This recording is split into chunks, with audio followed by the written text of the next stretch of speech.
Live from Stadium Swim today on the Locked On Hawkeyes podcast, we get into the latest in the investigation with the University of Iowa, the athletic department, and gambling. What we know, we'll get into it today, and we'll do it with somebody that has a background in the sports gambling world. Aaron Oster is going to stop in with us here today. Live from Circa and Stadium Swim, it's Locked On Hawkeyes. Our Locked On Hawkeyes, your daily podcast on the Iowa Hawkeyes. Part of the Locked On Podcast Network, your team every day.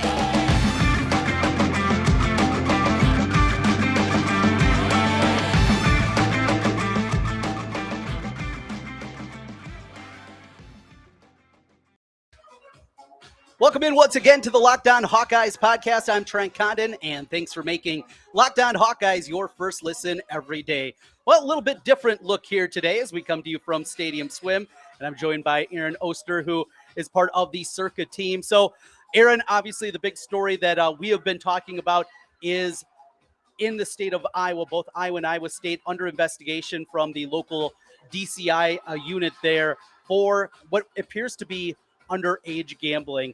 Kind of a crazy story, and it's so wild that it happens while me and my radio partner Ken Miller are out here, that all this is going on while we're hanging out in Nevada and Vegas. I mean, some people might say it's because you're out here in right. Vegas that you get a gambling-related story going on in Iowa right now.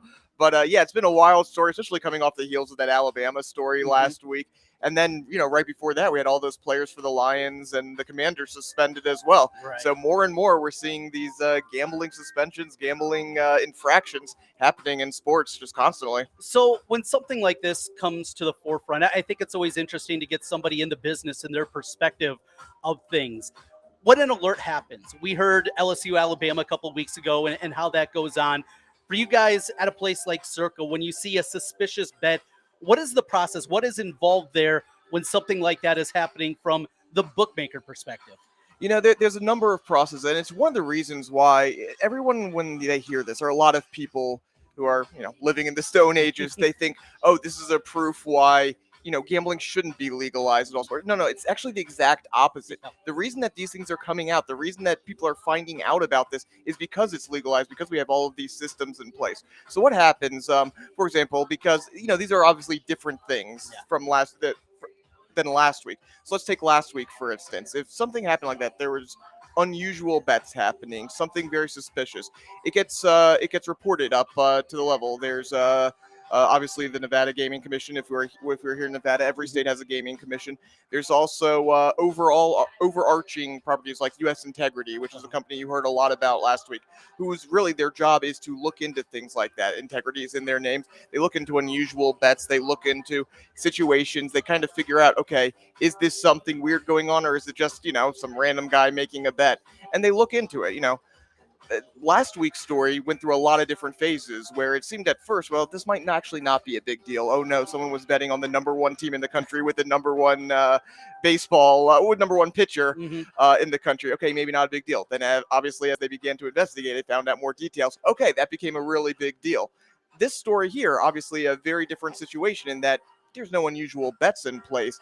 It's just a situation that we have to become aware of, because of what can happen actually to the lines and to the teams themselves. And that's kind of the next step, is paying attention, figuring out, well, where are the suspensions happening, who it might be, how does that affect the lines? Right now here at Circa Sports, the only college football we have up other than the Heisman is national championship odds. We still have Iowa State up because, well, quite frankly, they weren't factoring in that much. Right. We're not moving those lines very much. But I do know other properties had win totals up, had other, you will say, I don't know if other properties have conference odds up. I'm sure those have been taken down by now as we wait out the information there.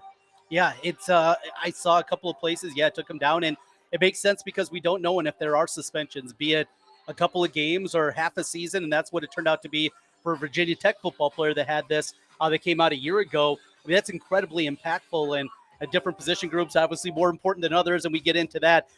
It sounds like right now everything that we're hearing is the main reason behind this is a crackdown on underage gambling, is people under the age of 21 on college campuses having the ability to bet on sports and do it if you're a collegiate athlete, not happening. The NCAA, though, mentioned that 6-game suspension for the Virginia Tech player. You bet a total of $400 on NBA. It's legal if you're 21. That's the part of this. The NCAA, it feels like it is if something like this comes to fruition, as it appears that it's going to, maybe the NCAA needs to kind of reevaluate that for people 21. Yeah, can't bet on your own sport. You're a football player, can't even bet on other teams. Get all that. But you can bet on MLB. You can bet on other things. I think the NCAA needs to revisit it. I think it's very, very tricky. And it is something that needs to be revisited, but I don't know exactly what the answer is going to be, because we even see, look, this isn't just an NFL or an NCAA thing. We're seeing in the NFL, those suspensions a few weeks ago, they weren't necessarily betting on NFL. They were just betting from the facility. And if you consider the college campus the facility, which I think is a very reasonable way to read this for any player, I think it's hard to say what direction it should go. You know, for me, as a guy who's been a sports gambler before I even joined Circa, obviously I want more sports gambling, but it is a very tricky thing, and it's a difficult path for the NCAA to navigate. Look, we know forever people have been doing March Madness pools, whether or not they're an athlete or whether they're not in the athletics. We know that. So it's something that they do need to look at and figure out.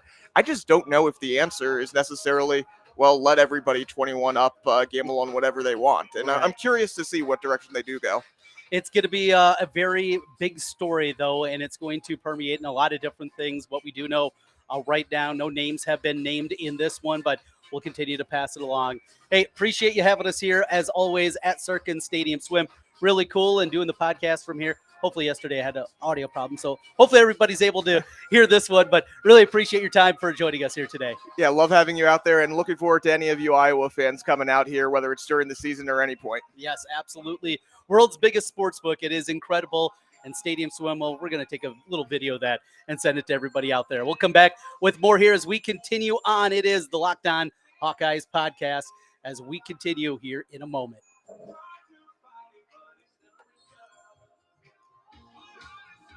Today's episode of the Locked On Hawkeyes podcast is brought to you by FanDuel. Make a fast break to FanDuel during the NBA playoffs, because right now, new customers, you can get a no-sweat first bet up to $1,000. Great promotions every day. They have you covered on that front, and all on a safe and secure app. And, well, as we've been talking about this, that is incredibly important going on right now. No better place to bet on all the playoff action than doing it on America's #1 sportsbook. You can visit FanDuel.com/lockedon and get that no-sweat first bet up to $1,000. Again, FanDuel.com/lockedon.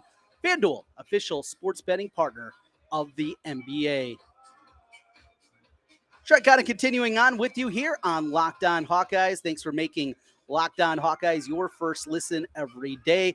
Mentioned hanging out here. Hopefully audio quality is okay, but just such a cool environment that we have here at Stadium Swim. If you hadn't had the opportunity to come out here to Las Vegas, something that interests you.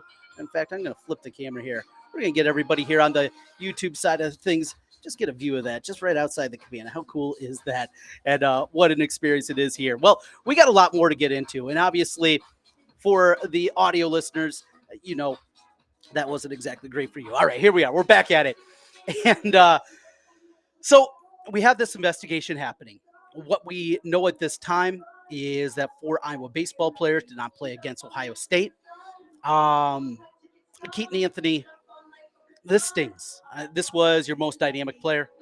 I was on the verge of making the NCAA tournament for the first time since 2017. And with that, and how difficult it is in the Big Ten and college baseball to compete at that level. We've seen Iowa compete. We saw what they did against LSU, being the #1 team in the country. We know that this team has the top-end talent and a #1 pitcher in Brody Brack, that if he's right, he's as good as anybody in the country. You have that. You have a dynamic offense led by Keaton Anthony. You maybe could have a historic season. You could break through, at least in recent college sports and college baseball, in a place you haven't done, and you have this lingering. Not only that, 2 of the other players that weren't part of it are the 2 backup catchers. And Cade Moss, great young man from Central Iowa. Cade Moss is a really good catcher, but you have no depth behind him now. And what happens if he gets beamed and he's got to sit out? He gets injured, or there's something even worse than that.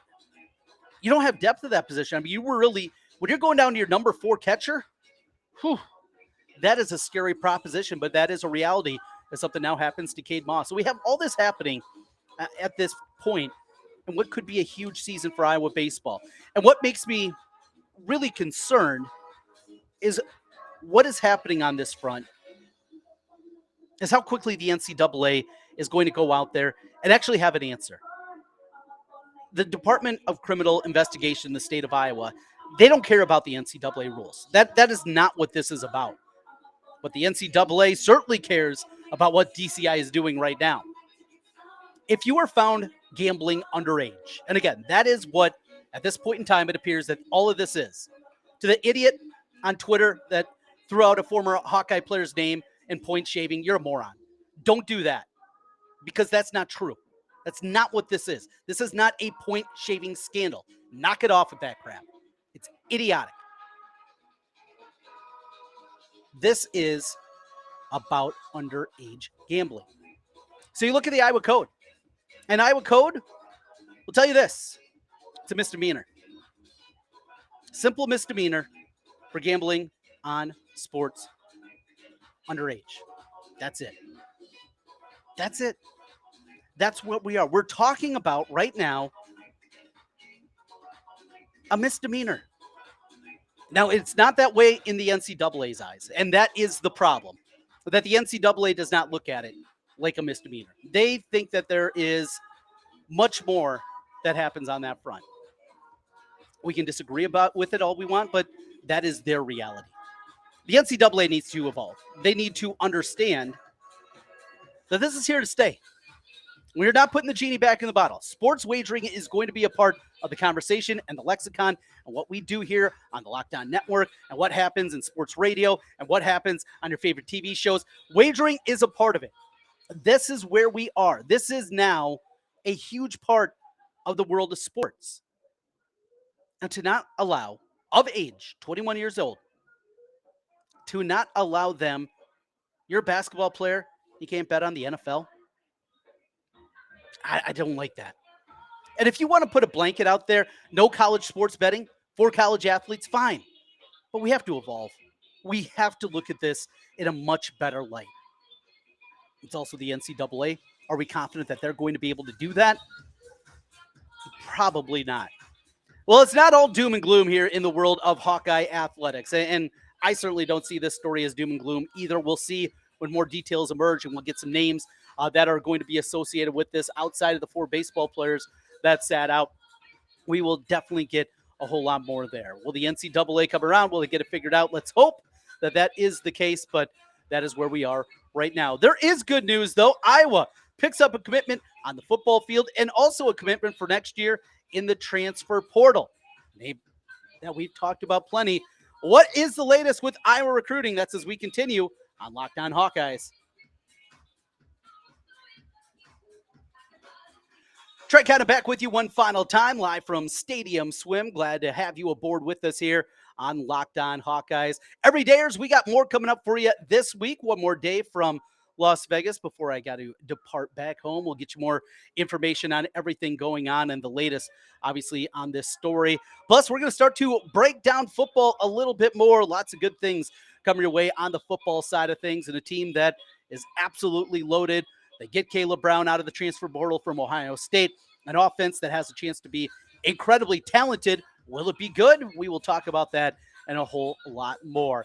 Well, the news of the last couple of days, back to the commitment page, and let's start with basketball. So Iowa Hoops started this offseason knowing that they had to retool the roster.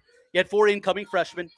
You lose a couple of really good starters, guys that did a lot for your team and your program. Chris Murray off to the NBA, Philip Obracha, and what he meant. You also lose Aaron Eulis to the transfer portal. So you have that going on. You knew this was going to be a new look team. Fran McCaffrey, give him credit. He has been able to take teams that on the surface did not appear to be very good and has turned them into a pretty good team year after year after year. Fran's done a good job. We can argue about March. I get it. Solid.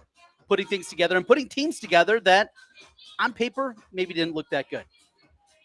This is the worst of the bunch, though. This is the worst of the bunch. Going out and getting Cricky. All right, fine. Big guy. He'll help out. He can score. I'm sure he'll fit in well to Fran's system. Needed more. Weren't able to do it. Weren't able to get more.